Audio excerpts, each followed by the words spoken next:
যতই যা করুন, যতই পুজো করুন, আশ্রা করুন, জ্যোতিষী দেখান, লটারি কাটুন, বড় হওয়ার জন্য আকুলি বিকলি করুন, পার্টি করুন, যা ইচ্ছা করুন, যেমন ইচ্ছা করুন, যত ইচ্ছা করুন, যত ইচ্ছা উপোস করুন, কিচ্ছু হবে না সময় না আসলে।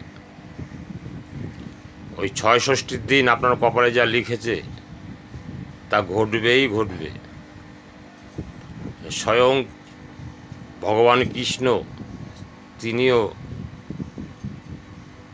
দেহ রেখেছিলেন ওই বেদের ব্যাধ যে স্বীকার করে, তার কাছে থেকে তীর লেগে তেনারও জীবন অবসান হয়েছিলেন।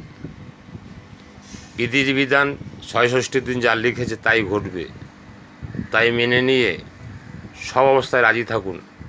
দেখবেন আপনার অদৃষ্ট ফদৃষ্ট আপনাকে কিছুই করতে পারবে না।